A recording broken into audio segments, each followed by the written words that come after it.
Today's presentation will be given by Wong. He's a distinguished professor of history and the former director of the Asia Institute at UCLA. And his research has examined Chinese patterns of political, economic, and social change, both within Asian regional context and compared with more familiar European patterns.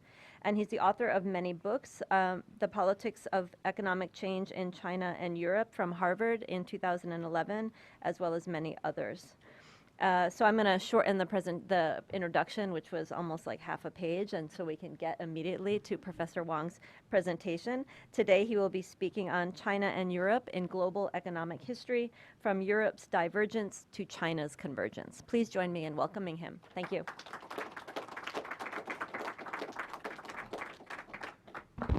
Thank you all for coming out this afternoon. It's, for me, a personal pleasure to be back at Michigan. I spent two important parts of my career at Michigan. I was an undergraduate here. Actually, every building I was in when I was undergrad and when I was here in the Society of Fellows no longer stands. So I really feel it dates how long it was since I was formerly affiliated with the university. But in any event, it's a pleasure to be back. I've been back relatively infrequently since I left here in the mid-1980s. But Michigan was an extremely important place to the formation of many of the ideas that I've developed over the years, and so I feel it's particularly appropriate that I come here and try to give some sense from an economic historian's point of view of how to think about China's position in the world today, its potential future position, and its implications for how we think about China economically and politically in the world today. And I want to anchor that resolutely in an historian's perspective, one historian's perspective, but one that draws on work and ideas of a number of colleagues with whom I share some common intellectual concerns, and whom I think in the last 20, 25 years we've made some dent, at least in some subfields, in reframing and expanding the kinds of questions and the kinds of approaches we take to some questions that are of concern, I think, to humanists and social scientists more generally, as we try to make better accounts, better explanations, better interpretations of the world around us, either now, today, or in the past. So let me begin. I want to begin, so I hope it wasn't, may I ask how many people in this room, students, well, actually I care about older people too, but especially the students, how many people have read Ken Pomerance's The Great Divergence or know parts of that book? I just want to make sure the audience, yes. So it's still something that's part of the conversation with which many of you are familiar. So Ken's book, so I'm speaking now as a China historian. Ken's book was very important because it was the book that in the year 2000, in this millennium, I think we as a subfield of history, so those of you who are historians, so you have some sense of how we got to where we are today, I think Ken's book in particular was the one that got us into the position where we're in conversations where a lot of people really don't like what some of us are saying, but they feel they have to talk to us. And as long as that's true, over half the challenge is getting to the table. Then the other half is, that they feed you and they don't kick you out before lunch is served or something. But the point is that you get to stay around and be part of new conversations. So Ken's book really did that because it said, here, I'm going to give you an explanation of why Europe did make the world economy in the 19th century, and I'll give you one that says, no, they weren't always going to make it, and they weren't always that different than the Chinese. I'm simplifying. And he's especially stressed two factors, which he did stress, so it is fair that he is associated with these ideas, though it is discomforting, I think, to him as well as to many of us that those are the only two factors people remember. But he focused on coal and colonies. He said the British had the advantage of having coal in convenient locations, so they could use it for the development of powered machinery. And they had the colonies. He makes a big deal out of the access to American cotton from slave labor. And so that allows him to put his storyline into a global history setting and the connections that forged really the Atlantic world as well as the Atlantic world connection with Asia in some ways. So that was, and Ken's contribution is irreplaceable in terms of how it shifted historians' discourses on the early modern era, in my opinion. Now, since then, we've had, and so what I'm talking about, so let me set this up. You're saying, why the hell is Wong talking about Europe and the early modern period when he's trying to talk about China and give historical perspective on the day? What I want to suggest is that European growth, what I'm going to talk about in later slides, basically through the 19th century, the mechanics of European economic development created profound divergence in the world. It created a small set of industrializing societies, mainly in Northwest Europe, but then it's starting to include actually one part of Asia, that is Japan, as well as it had impacts in certain parts of South America, less so, and in Australia as well. But in the large measure, it is certainly a white settler society phenomenon, if we can put it that way. Europe and the places to which white settlers moved in early modern history. So we had, after Pomerance's book came out, a number of distinguished, good, hardcore economists who decided they had to be cultural historians instead, which was really a strange thing to happen.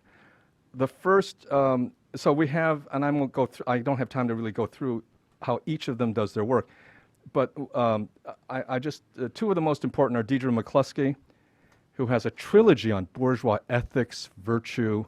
It's a remarkable, and she, before this, she'd already written books on discourse of economics. She wrote a lot of, after a very serious career, including a textbook and applied a second-year micro book in economics, she broadened. And she started basically telling us what historians and the forebears of post-World War II European history had told us, that basically it was European culture that made the development of that economy. And then we have, actually both have been based their careers in the Midwest. It may be something about the Midwest. Deidre McCluskey was for years at Iowa, and then she moved to Illinois, Chicago Circle. And Joel Moncure, who for years has been based at Northwestern, though he's a European who came via the Netherlands. His brother actually was a Supreme Court justice there, as I recall. But anyway, Joel came over, and after working on England's Industrial Revolution in the early mid-60s and working on Irish potato famine, a bunch of hardcore economic history subjects, he started trying to understand the technology change. He wrote a book in '81 called The Lever of Riches, and he tried to understand why Europeans were the ones that developed science and technology, crudely put. And increasingly, over time, he has, with great deft skill, in my opinion, published the same book 3 additional times, each time getting more popular press. So I think there's a clear, you can graph the, I mean, this is a success rate, but I don't think the rate of new ideas or formulations or proofs of anything, in my opinion, has really gone up. And I was supposed to see him Friday and be on a panel with him at a meeting I'm going to after this in Chicago, but he just bowed out, and I'm sorry to learn that, because I've always enjoyed conversing with Joel in public. In any event, he talks about a cultural basis for science and technical impulses that led to industrialization. And again, he's rehashing, and a lot of cultural historians find what he does dissatisfying, because it's not really the way historians of science really think about the contingencies and the nexus between different forms of knowledge production that existed in that period. But be it as it may, good economists become bad historians, and actually there should be a movie about that, come to think, given that I'm in LA. But the point is that that's another way that we've turned to try to explain the divergence. We have reaffirmed long-standing cultural assumptions, I would argue, about what makes Europe special. The third body of work that I'll mention briefly, because I'm associated with it, the book in 2011, the subtitle of which Mary just mentioned, is a book I co-authored with an economist named Jean-Laurent Rosenthal. It's called Before and Beyond Divergence. So it's a clear statement about its linkage with Ken Pomerance's work and the fact that we're talking about a period before the divergence, and we're talking about the implications of the economics we're talking about after the divergence. And basically it's something that talks about political economies and international trade, and the argument has basically to do with that the reasons that Europe was in a position to develop economically. The crucial thing about developing economically is, on the one hand, having science and technology, and that's sort of the exogenous difference between these places that you have to just, I take as a given. It's very hard to explain it.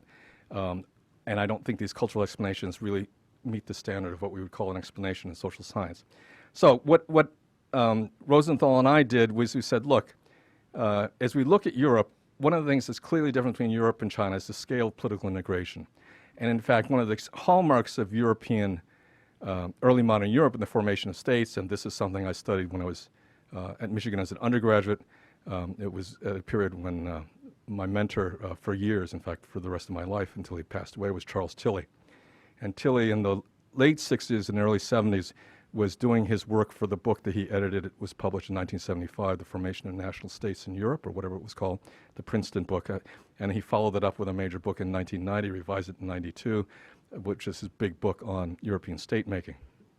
So in any event, Chuck Tilly is one who heavily stressed the importance of war making in the making of European states. And so what Rosenthal and I said about that theme was, and that's what drove a lot of craft industries of Europe into cities behind city walls to protect entrepreneurs and their capital from the ravages or potential ravages of armies. And once you're in cities, it turns out it's not actually economically more sensible, given certain technologies and certain costs of labor, to locate in cities. It's more expensive. But you do that to protect the capital that you do have in your textile industries and other kinds of activities. In other words, instead of asking, why did Chinese industry stay in the countryside so long, the historian's response is, when you look at where industry locates, you find a lot of rural industry, craft industries around the world. And that was especially true in China. Europe was strange in the sense that a lot of craft industries moved into cities, and you have to explain that. It is not the economically sound way with a given level of technology to do things. And our explanation is a key factor was war. And then you get the unintended consequence that if you're in cities, you will ultimately get, though you didn't do it for this reason, you get the agglomerate, you get all the effects for which Paul Krugman got a Nobel Prize that have to do with the advantages of being in urban centers, agglomeration, the kind of the complementarity between technical skills that can develop side by side, the cheapness of capital in a setting where it's easier to monitor, and there are various advantages of having capital markets tend to concentrate. There are all kinds of economic advantages that accrue to being in cities. And lo and behold, cities are the crucible for the key kinds of changes that will take place that enable the Industrial Revolution. Not all of them, but there is an urban bias to the use of technologies. So our argument is simply, if you can have a probabilistic explanation for why industrialization was more likely to happen in Europe than in China, and it has to do with a fundamental political difference. Now, I've just spent longer than I have time to, given the short length I have to speak with you. So let me tell you what I'm going to do instead of talking about competing explanations of divergence. I'm pointing that out to you because for two reasons. One, I think much as Ken Pomerance and I think some of the rest of us have tried to change the terms of discussion of that debate, it's a durable debate over which there is a healthy, what I would call, traditional response. And so that much as I want to see advances made on that front, I'm starting to despair of how much we just may have to wait for certain people to stop teaching before. I once made a mistake of saying that in a talk to someone who asked me, some graduate student asked me a sincere question at the end about how did I think, she could do this whatever project, and I made the mistake of saying something, well, when the scholars in your advisor's generation are no longer teaching. I said something really inappropriate, and I've learned not to remember too much of where and when I've said certain things anymore. Anyway, what I want to do instead of talking about divergence is talk about China's convergence, and what I think that really has to do about is, for us now today, globally, is to think about the potential impacts of China's One Belt, One Road initiative. And I think it's especially true in this country because unlike any other advanced world region, that would be Europe and other parts of Asia, we don't have a bunch of people who really seriously are studying this or thinking about it systematically as we should. Because it is potentially a game changer. It's potentially a game changer either positively or negatively or both. But whatever it is, it's big enough that not thinking carefully about why it exists, how it exists, and what it implies is probably not smart. As intellectuals, as policymakers, in a number of professions. But to do that, what I want to do is I want to remind you that in order to understand what China potentially represents in global economic history terms, we have to have some sense of what was built in economic history up through the 19th and into the 20th century. Unless we have some kind of background about the fundamental framework of what I'm going to call crudely economic divergence, European divergence, we can't understand what is the potential for it to be different today with China's rise. So I want to locate the European economic divergence in a shift from early maritime commercial capitalism and colonialism to 19th century industrial capitalism and colonialism. And then especially assert particular ways in which power and wealth have been associated over long periods of historical time. And then, only then can we think about how One Belt, One Road could potentially, and I'm speaking in probabilistic terms, it could potentially represent consequentially different practices. All right, real fast. Well, how many people in the room have read at least some 500-word article in the press about One Belt, One Road? Has everyone done that? Not even everyone's done that. Okay, I think that was about half the room. So it's this massive $1 trillion of infrastructural investment projects all over Eurasia. One Belt, One Road so the belt already is in the Greek port.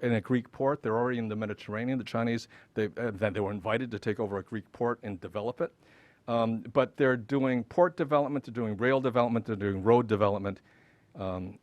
They're doing work in mainland Southeast Asia as well as across Central Asia.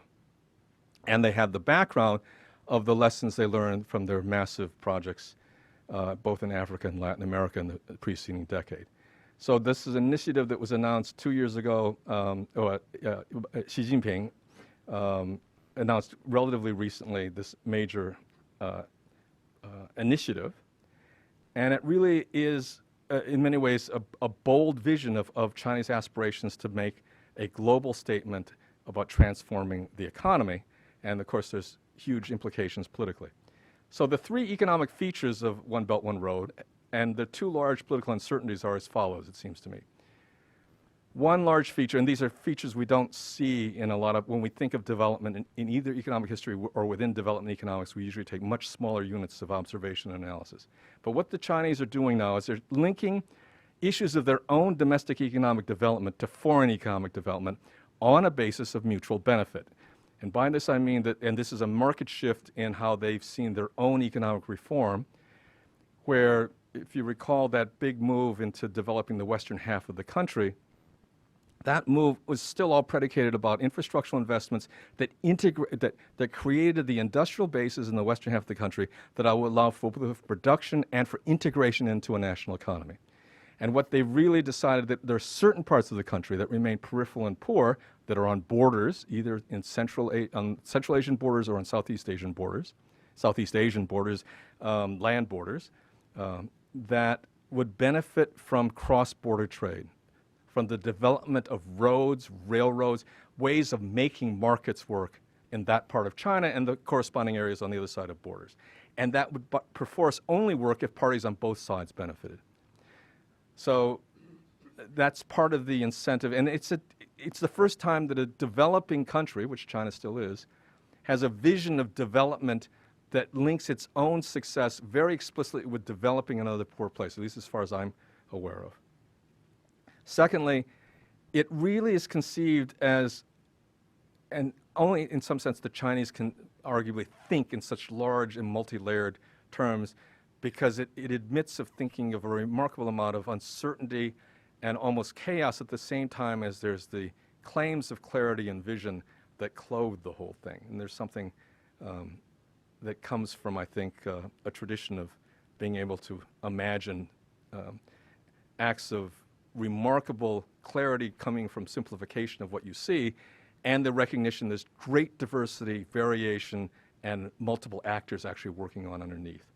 That's an imperial legacy, in my opinion. But anyway, that's not necessary for the conversation about what they're doing now. They conceive multiple relationships between actors near and far, so it means that they can think of how they're relating to port development affecting Europe or getting a railhead to run through Central Asia with people who are thousands of miles away, at the same time as they're thinking about how do they talk to the Sri Lankans about developing a port in addition to Colombo in Sri Lanka, people much closer to home, as it were. And they have also based, to some extent, on their experiences in Latin America and Africa, they have really, they offer new thinking, or at least thinking different than the way Westerners have been thinking, about how to link infrastructural development and trade. And infrastructural investment is one of the huge, difficult issues that is a global issue. And in fact, at the other end of infrastructural development, as all of us who are based in this country know, we're acutely in the problem of having consistently underinvested in infrastructure maintenance for the last, if not half century, for at least the last several decades. And so we are also having problems figuring out how to pay for infrastructural investment. And some people, I would agree, think that the challenges, despite certain rhetorical offerings, are even going to be more profound under the new administration than they are presently.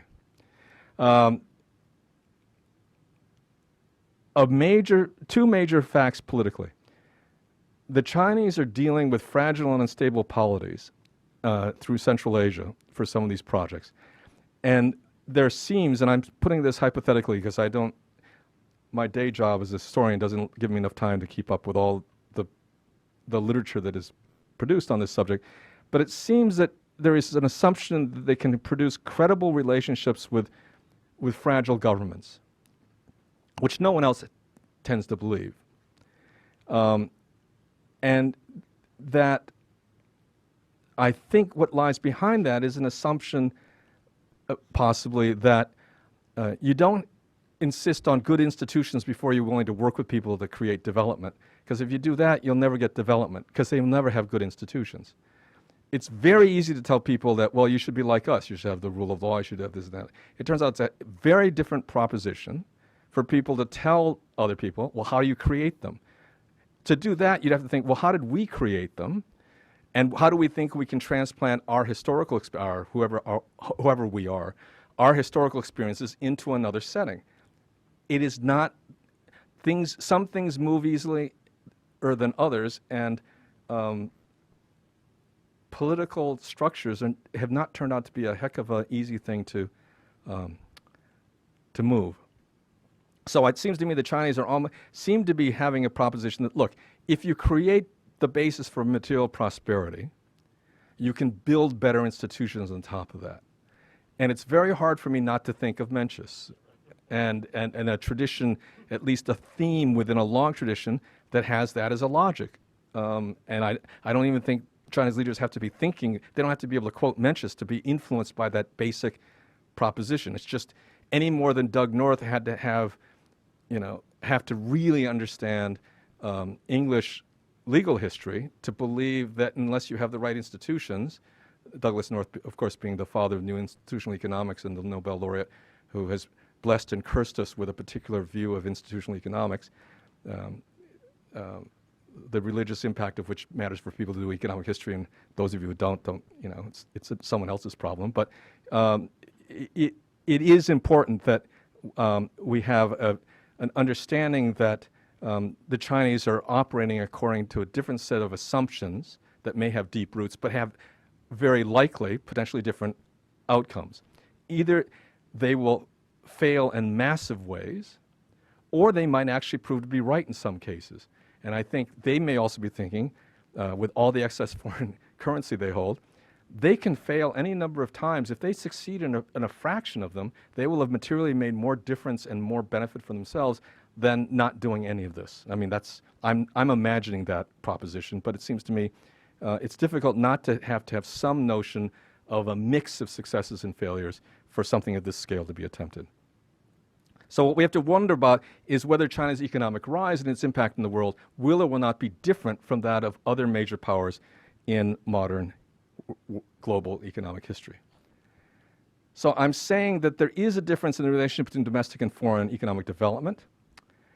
I'm saying that what we face in the early 21st century is that we're very clear. The Asian Development Bank in 2009 issued a major report in which they said, looking at Asia, unless national states throughout the Asian region, I think the figure was something like $8 trillion in infrastructural investments between 2010 and 2020. Without that, large parts of Asia were never going to develop. They simply didn't have access to markets. And so the Asian Development Bank, and as many of you know, of course, the Asian Development Bank is the bank that, well, to put it facetiously, is the bank that the Americans finally let the Japanese have of their own, because they would never be allowed to be the head of the World Bank or the IMF. So the Asian Development Bank is a bank that is Asian-based under Japanese leadership, and it's the bank that came out with this major call in 2009. And of course, it's come nowhere near to being met. In fact, they said in addition to that $8 trillion, there had to be another $250 billion in resource investment through the region. So not funded by national regimes, but by other funding partners. And the reality is neither the ADB or the World Bank or any other aid agency it can do more than a drop in the bucket. They cannot affect the basic infrastructural needs. And so in some sense, what the Chinese came forward with a couple of years ago is a program that at least potentially can meet a good chunk or start making some visible headway at that scale of a problem. So, and in doing so, our expectations in this time of world history of what economic projects should do is we really believe there should be mutual benefit. No one asked the British in the 19th century, or frankly the Americans earlier in the 20th century, how much good their trade and their development, I mean, what entrepreneurs were doing for their benefit, what the benefit really was to other people. I mean, yes, we had a rhetoric about, yes, people had a way of talking about it, but if you looked at the actual impact on people, it's very difficult to claim that in the majority of cases that being open to international trade from an advanced industrial power necessarily made the country with whom it was trading better off relative to what they were before, but typically worse off relative to the rich countries. That is, what happens in the 19th century is even if you talk about certain countries having slightly higher per capita incomes, which is true, as agricultural countries, the gap between their incomes and industrial countries continues to grow. So then in relative terms, they're always falling behind, even if they're marginally getting ahead. And so that's what I'm saying. There is divergence in that period, because irrespective of the modest improvements in standards of living, which were uneven at best, there was, you can't really say it's an absolutely growing relative difference, but it's the second derivative. You know, it's the changing of the slope of the rate at which things are separating. All right. And I'm taking way too long to set this up, so I can't really tell you all about the formation of states and global capitalism. Just trust me, they're intimately related, and in ways that we have. Let me try to summarize it and put it this way. Economists and historians share a belief that in the early modern period, wealth and power in Europe were connected. It was called mercantilism, and that states and merchants shared a common interest. Economists and historians, in their related ways, then created what I think is largely a fiction, that in the 19th century we were able to separate these things. We were able to make states separate from economies, and this was healthy for economic development, and it was healthy for states. And thus, what states did to pursue power and what capitalists did to pursue wealth were two big but separate operations, no longer linked by that nasty, filthy thing called mercantilism, because we knew that we believed in free markets. The British, of course, promoted laissez-faire. Their politicians promoted it precisely because that's exactly one that you want when you're the leading economic power in the world. You want free markets because you will dominate free markets. It's actually kind of straightforward. Other people will benefit from your domination, and again, relative terms, but they will never develop necessarily because they're trading you their agricultural crops for your industrial goods. Doesn't mean they're ever going to do more than produce more agricultural goods. It's a problem that a lot of Africa still faces today. And European or Western defined institutions have exacerbated that problem, but that's not directly part of what I need to talk about today. And what I don't have time to talk about more then is that I'm going to argue that there is an intimate relation between how wealth and power continue to be structured that creates the mindset where today, when Americans or Europeans, or to some extent even the Japanese, talk about China's rise, they're not, they're worried about the political implications of that economic change. They're worried about the geopolitical implications, the strategic implications. And behind that logic is a history of ways of thinking about how economics and politics are related. That's what I'm really getting at, and I don't have time or really the skill and expertise to unpack all the pieces of that puzzle, but it's, my sense that puzzle is definitely part of what we face. And that that industrial capitalism grew out of the early modern commercial capitalism. I'm not going to try to do the whole thing about early modern trade. But what I do want to say, and this I have written on, not everyone agrees with me, but I still think I'm right. But and this has to do with the nature of international trade. The international trade that trade theorists talk about and understand, predicated on a division of labor, I think only, well, actually, I'm being facetious. Certain trade economists absolutely agree with what I'm saying, but it's not something they feel it's necessary to talk about. As an historian, I know it matters, and it matters in the following way. Industrialization brought us modern the economic character of international trade. It was a notion that there was a division of labor, that people producing agricultural goods sold them to people who produced industrial goods. Until you had real industry, you could not have the terms of trade and the basic principles of trade that have basically ruled international trade since the 1870s. And one of the things that does is that by that division of labor, it almost perforce makes the question of, well, then how do those people who are actually producing all those agricultural goods, how do they ever stop doing that and become industrial? It's completely unobvious. And if you look at the one case in the late 19th century outside of the white Western settler societies that did it, it's the Japanese. Did they do that because they were especially rich in natural resources? Au contraire, they did it because they had nothing. They had nothing in terms of natural resources that could be drawn into international trade in the manner of much of Southeast Asia and parts of China. And there was a separate sequence of causal mechanisms that owe a lot to their success. I mean, how they thought of what they could do, but they didn't do it because they were succeeding in international trade on European terms, and that's part of understanding what I'm talking about. In any event, international trade, the takeaway is international trade deepened the economic divergence set in motion by early 19th century industrialization. It consolidated that as a global phenomenon. So what happens thereafter? The political part of the story, and this is one that I haven't written as much about it, but I certainly have spoken about it, usually in semi-hostile settings, with Europeanists who don't like their own experience to be historicized. Actually, none of us do, by the way, be that Chinese, Americans, or whatever. But it's one of the particular things historians face is if you're serious about thinking about history, you have to historicize, or you have to be committed to certain principles of methodology. In any event, I think Europeans went overseas in part because it was the extension of their intra-European competition.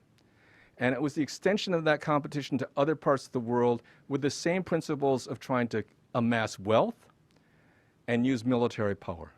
They exported their war-making capacities, deployed them in different ways, and they exported their own notion of how to get rich under mercantilism. So economic rise and political conflict that starts within an intra-European story becomes an early modern global story because of European political competition sort of spilling into the world. Europeans, and I was just somewhere where someone, I was at an IR meeting at USC a week ago Monday, and some guy from the military, from Monterey, from the military, he posed a question. Yeah, one has to ask the question, why didn't the Chinese go out and, eventually he was saying, why didn't the Chinese go out and, kill a lot of other people? And I said, well, think about that question. Think about what lies behind the assumption of people going out to conquer other people. And yes, we have a long tradition of empires in world history, and there are certain principles you can see on how empires were formed. The Europeans had quite a different notion of what they were doing overseas.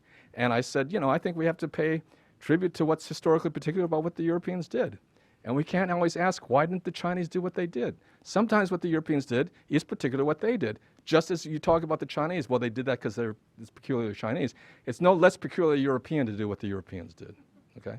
There has to be some symmetry in the manner in which we evaluate and explain phenomena in world history. All right. So what I want to say to you is the economic consequences, political consequences of European divergence are often thought of separately, disciplinarily, by historians, by social scientists, other social scientists.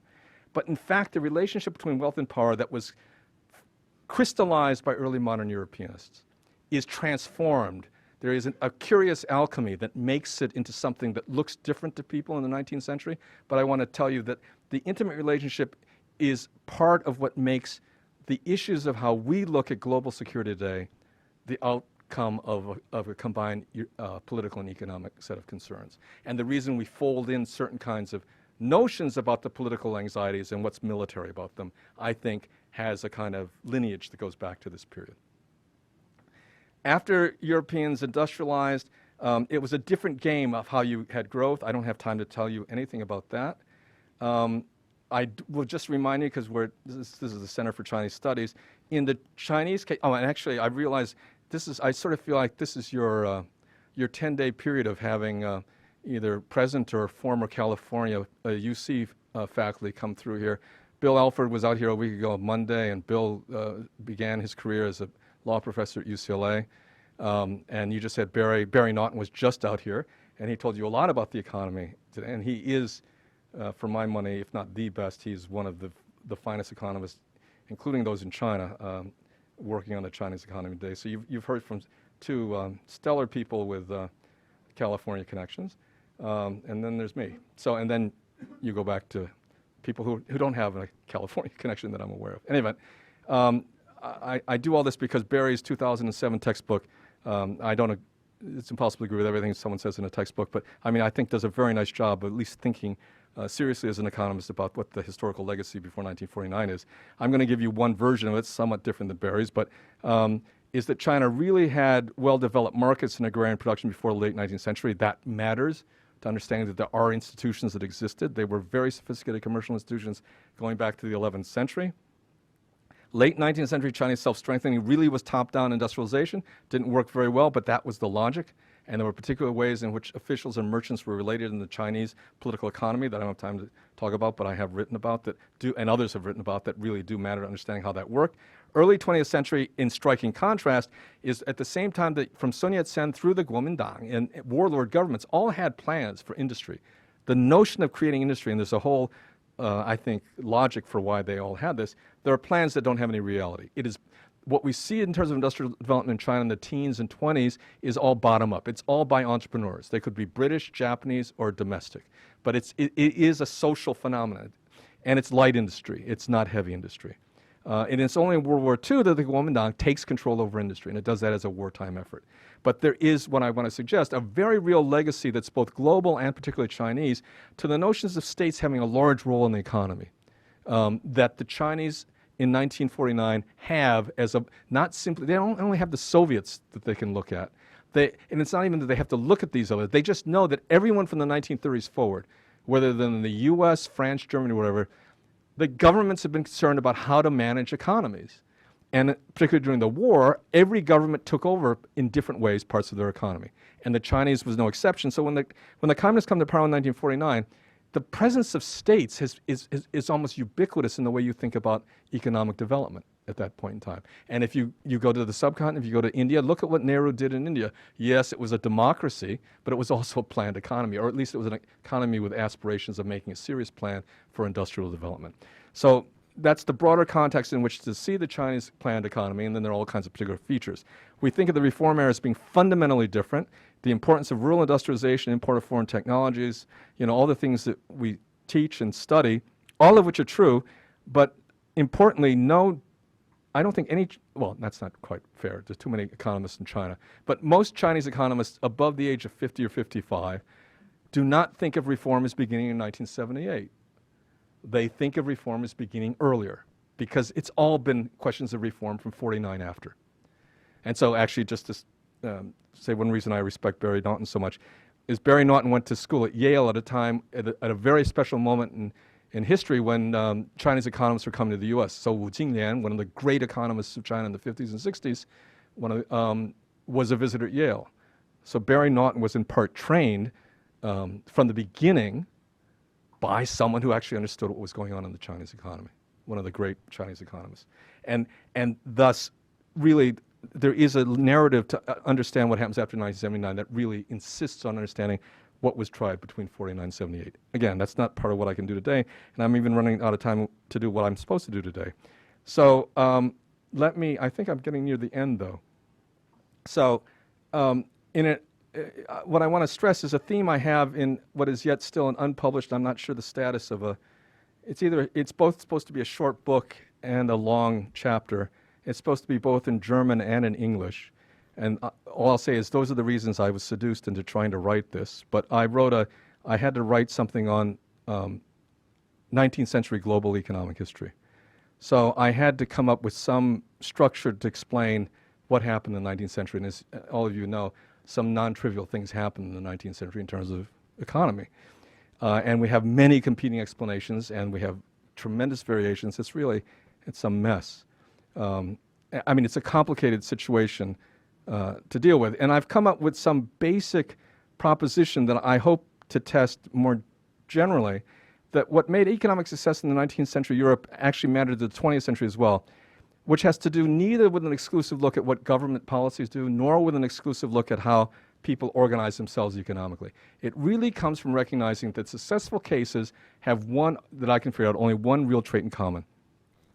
And that is the relationship between the institutions that exist on the ground and the policies that are developed by states, that there's a fit. Now, fit is a lousy word. It's not very scientific. But it means we have to look carefully at how and why governments and their economic actors, whatever they're doing, what they do is mutually reinforcing in a positive way than a negative. And there are ways to break that down. But if you do that, you actually have much more traction, I think. You don't get caught up on ideological statements of it has to be the market or it has to be the state. In fact, it doesn't have to be anything per se, but you have to see how these different pieces in some principled way will fit together. And I think that's what we face today, is thinking, how is that done? In our today's world, how do you get large-scale policy making and major institutional forms that are not state to work together? And this, I think, is at the heart of what a lot of development's about. I think one of the, I was talking with Yen before the talk, and we were talking about her work, which is, I consider extremely exciting, both the book that I have yet to read and the book she has yet to finish. Both our projects, I think, are extremely important. And part of the issue then is about how we understand development. And the World Bank, in the 90s, mid-90s, when it turned to trying to figure out why its development aid was doing such a lousy job, they decided, well, thinking about corporate governance as the metric for whether a project would work is inadequate. It's the larger context within which that project is placed, and thus we have to have some sense of governance that's political, not merely economic. And so how did they go about trying to figure this out? They decided to ask expats in various countries, what do you think about the rule of law here, or do the people have voice, or whatever? So there's this weird way in which this very mysterious number, every country gets one number, and it's some number that comes out of some secret algorithm that, I imagine on the 10th floor of the World Bank in DC, there's a dark corner where some guy is manipulating this. But in any event, we get these numbers about the quality of governance. And what I'm suggesting is that well, I thought I was going to tell you something. Well, they don't really predict well development. And once you figure out the governance is conceived in this manner, is inadequate to think of what will make a successful loan or a successful project, we got to think more generally. So the first thing you can say if you're an economist is, well, it's a no-brainer. There's not enough capital. You can't build an infrastructure project with huge capital. Now, I already referred to the ADB report. It's 290 billion. I remember 250 billion. Anyway, it's a big bunch of money, right? And what's happening now is that Westerners, when we think about big infrastructure projects, they're now called PPP, and I'm sort of annoyed that, PPP used to just mean purchasing power parity, and anyone, if you were doing economics, that's all they ever meant. You have to learn all these acronyms. And now PPP doesn't just mean purchasing power parity. You have to read like any language in context. PPP now means public-private partnerships, which is the way to talk about how you build a big infrastructural project. So the Western idea is, well, clearly parts of this will be revenue generating and parts won't. So we make the public sector do the parts that will never make money, and the financial markets come in and lend money for things that have a rate of return. So now we got to figure out how you take some large thing, divide it into pieces, and make the pieces coordinate and come together. So that's why we need partnership. Well, if you think about it, it's a pretty bizarre way to, or it's not it's natural only given the institutions that are involved with having to figure out how to do this. by which I mean if you need more capital than either sector is going to raise, how do you make those sectors work together? Guess what? The Chinese don't have those sectors developed in the same way. So they don't approach it in the same way. And we're going to say that what they do is wrong. In fact, that's what we, and I'd say we, in quotes, not any of us in this room as far as I know, but there are people who write about how the Chinese aren't observing best practice. And they're not observing best practice because they don't do it according to our institutions. And so what I'm worried about is whether that's really an effective way for us to think about what the Chinese are doing today.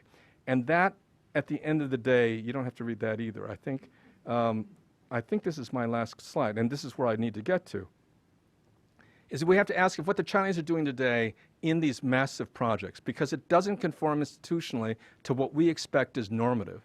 And what we don't acknowledge is the degree to which our normative ideas have changed over the last 20 years quite dramatically, let alone how they're anchored in a deeper history to which I've alluded in this talk. But in fact, the reality is the political economy of development today is one in which the Chinese are claiming you put the building of economic infrastructure in a larger context of trade. And in issues of development, and there is some Chinese policymaking, or at least statements, about the vision of seeing this as the start to creating prosperous society. You start with the material base, and then you build a society, and the society includes its political institutions. And that seems to me the most charitable and positive way to view One Belt, One Road. And I admit that I'm stressing those parts, not because I don't have deep anxieties and criticisms of many things being done, but because so little is being said about the Chinese possibly doing something positive in the U.S. Go to any other world region and you'll find a debate. We don't have a discussion, let alone a debate. And so I mean the remarks in this kind of intellectual context to be deliberately provocative, but I don't want them to be misled or misinterpreted as therefore meaning that I am advocating and supporting what the Chinese are doing. I'm advocating and supporting the necessity of Americans in particular, who remain the most ignorant of this, to start taking more seriously that it is going to be consequential for the manner in which we perceive the world. And the manner in which we perceive the Chinese, frankly, will matter as much as what the Chinese do. Because if we do something idiotic in response to what we perceive the Chinese to be doing, we will be very much part of the misfortunes that we will attribute to the Chinese in the future. And that would be nice to avoid. And that will ultimately, for people who are scholars, means that we have to think, how do we contribute? If the American election, if Brexit, if any number of world phenomena don't teach us that we're in trouble politically, and I mean that globally, and those of us who study China are conventionally talking about what doesn't work in China without ever recognizing what doesn't work in our backyard. We need to develop new principles, both of what that global order is, and we got to think more, I think, about what good governance means. And those are the themes I'll stop with. Thank you. Oh, forget that. There was more, but I don't have time. So I've overspoken. Oh, there's Mary. Yes. So I have a question about One Belt, One Road, but going back a bit to, I think it was in a slide that I skipped. So it seems to me that one thing that you didn't talk enough about is post-World War II Sure. U.S. foreign policy, particularly in, the Marshall Plan in Europe, but also particularly in East Asia with this industrialization of Japan, which had already started to happen anyway, but then these other East Asian tigers, or whatever you want to call them, under a security umbrella that was provided by the United States, and that was facilitated, police us because of war issues related to the Cold War. Well, I'd say two things. I mean, That wasn't even my question. Oh, I'm sorry. I thought you said that's what I didn't talk about. What's the question? Well, I guess I'm wondering. Because I debate the proposition, Okay, but go ahead. okay, so because I think that's a really important part of even getting to China's current economic success that's partly coming off the development and the industrialization in East Asia. Because after World War II, when everyone predicted that the places that were going to grow and really dramatically industrialize were places like Latin America and Africa because they had natural resources, and of course that's not what happened. I'm not saying that the United States foreign policy was somehow knew that this was going to happen. They did exactly the right thing. They did things that made sense given their security concerns in East Asia. And so my question was more about, what do you think the Chinese government is thinking about for One Belt, One Road about security given the places that they're going, particularly in Central Asia? Okay, so that's interesting because I actually don't find your framing of the historical things actually related to the kind of question you're asking. So I don't, and I do want to respond to at least one of the historical questions. So let's leave aside the fact that the Marshall Plan is highly debated in terms of when that money came in and what difference it really made at the time it went in, and the fact that it was all tied to American products. So it's a very complicated story, and European historians do not think of the Marshall Plan the same way American historians talk about the Marshall Plan, and there's a considerable literature on that. Regarding the Japanese case, it has to be, I mean, I think that the American security blanket, insofar, if what is being suggested is this, the Americans made a deal. They let the Japanese economy develop as a trade-off for them agreeing to be covered by the security blanket. I think that's true. In other words, if you think about how Japanese got into the international markets and how American industry let them in, there may well be a bargain with American military industrial might that allowed the Japanese to do certain things as Americans were doing others, as a kind of division of labor. I think that's plausible, but it's not the conventional way we tell that story of how the Japanese developed. I don't think in the raw economic sense of, did the Japanese need a security blanket in order to develop their economy? I'd say the answer is no. They need the security blanket because the Americans were constructing a Cold War division that was really not in most other people's interest in conceiving in the manner American foreign policymakers made it. But that's not only debatable, but I'm taking a non-traditional stance on that. But it's one for which I think at least the economics part of it can be buttressed with some considerable argument and data. Now, turning to what the Chinese think they're doing, I have to admit, I don't plan to understand. For one thing, there's so many different Chinese voices institutionally, as you know better than I do, that the politics of what different voices in China are saying about, and you know, I don't know what to think about military here or there. I mean, you know, and the knee-jerk reaction is I'm scared of all those guys. But then the few times I've been in meetings with hardcore military types, and for better or worse, I've stumbled into these, they're actually kind of impressive people. They sort of persuade me that they're a lot smarter than the civilian people who they report to, and they're much too sensible to do anything stupid. See, I'm right. But I don't pretend to know. I mean, I've only dropped in on that world, and so I don't have a good sense. What I'm worried about is how we frame our thinking about geopolitical issues and strategy. I do not think that the current conventional boxes for conceiving these problems are ones on which we can build a structure of meaning and consequence that's positive that will serve us in the 21st century. And so, and what I do suspect, though I have no credible empirical proof, is there's enough disagreement in China and enough discussion of this. And at least my own sense is, and it's not from personal experience exactly, I mean, it's what one hears, is it's much more animated even today, well, I don't know, the last 6 months, but, you know, because things are always changing in China.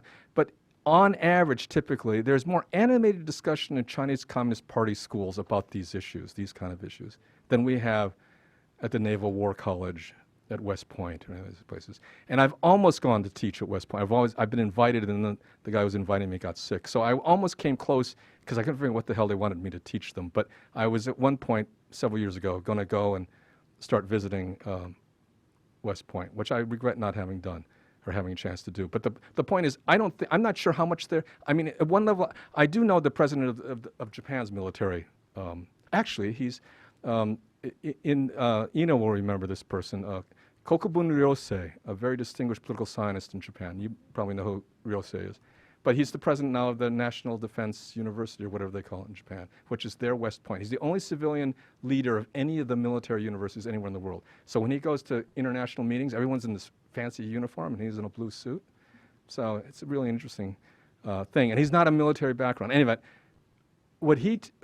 so part of what I understand about that world is talking to friends like Ryosei about what is in that world. And so I don't feel confident in saying, I hear anecdotes about what's positive, but then what we get to read as normal consumers of military doctrine, it seems to me really, as an historian thinking about how we are thinking about how to balance wealth and power, I'm just not sure we've got the basic arithmetic right. And I'm wondering if we don't need to understand more effectively how we create You know, we need a life coach or something for global people. We need some way of thinking about, you know, how do we get people pointed in the right direction to making this all work differently. I'm sorry. I can't react in a responsible, focused, and disciplined manner because I think it's beyond the discipline's capacity to tell us. All right. So if it's quiet for much longer, this is where the French have an expression about an angel passing, and I always wonder, you know, it's a way to sort of break the awkward silence when you're saying, yes? The oil companies in China are operated by state or are they private owned? They are not all run by the state, but the great challenge about what state-owned enterprise means is an extremely complicated one, both because the different types of state entities that own corporations, as well as the evolution of those, well, the distribution of different types of firms and their evolution over time has been quite complicated. So to cite Barry Naughton, who was here last week, state-owned enterprises are still very important in China, but one of Barry's Naughton's propositions, hypotheses is we may have been misguided in focusing on private property versus public, as opposed to the management and the corporate governance of the firm. So distinguish between management and ownership, which is a standard thing that's been done in economics over the 20th century. And if you focus on management rather than ownership, then the question of how Chinese firms are managed becomes the real question to ask. And on that, there's mixed evidence in terms of how politics fits in and doesn't. But in answer to your specific question, there's a lot of state-owned enterprise. But a lot of economists now would argue that may not be the only or best question to ask, but the one we need to understand is, how are they really managed? What are the mechanisms and the rule-making that go on in those firms? So, yes, Glenn. In your quick survey of China's economic history over the last century plus, one can discern a pattern in there with respect to the relationship between the state and the economy. And it seems that moments where the state is weaker, not completely on its back, but weaker and less involved in the economy is where the economy is doing better. Is there an implicit argument here? Or does greater state involvement produce better results in particular moments, like the capital formation? But once you've formed capital, once you've concentrated capital and made certain investments, then it's incumbent on the state to step back.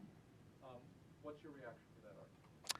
No, I think of it more as a relationship, and I get back to the more general proposition that I've written that I hope this thing gets published at some point, but about figuring out the relationship between state policies and economic actors. So I think it's much more, this is a horrible way to end with metaphors, but it's more about thinking about, you know, what makes a good marriage? I mean, you know, what makes the two partners, what makes something successful work between the two?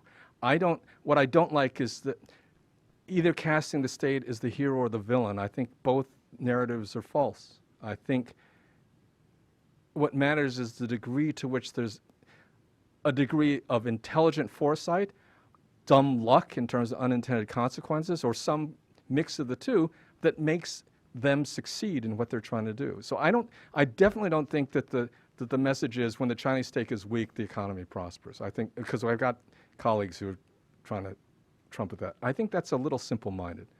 And I think it's cherry-picking the evidence, in my opinion. And the other problem is it's very easy. So this is one of the things very interesting in economic history. Latin American economic history and East Asian economic history don't obey the same narrative at all. You know, when I say economic history, or in political science, Chal Johnson and the developmental state, all the literature of political scientists and economists, some of it in the IPE field, some not, but that have stressed this so-called, what Johnson called the developmental state. Talk to any Latin American who does political economy, and they spit on the idea. They despise it because, of course, no Latin American state had a developmental state. They had lousy states. They didn't have states that made good policies. Now, this is if you believe the state mattered in Japan. I tend to believe MITI really did matter in a positive way. So I tend to accept that hypothesis. But you talk to anyone who works on, as I've tried working on Latin America, and you can't even have I mean, it's inconceivable the state can do anything good. And I guess if all you're dealing with is those set of experiences, there's some reason you would think that.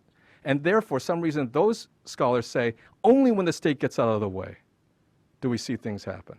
I think that would be really a mistake to make, either in Japan or China. So that's your magic time, isn't it? Okay, thank you.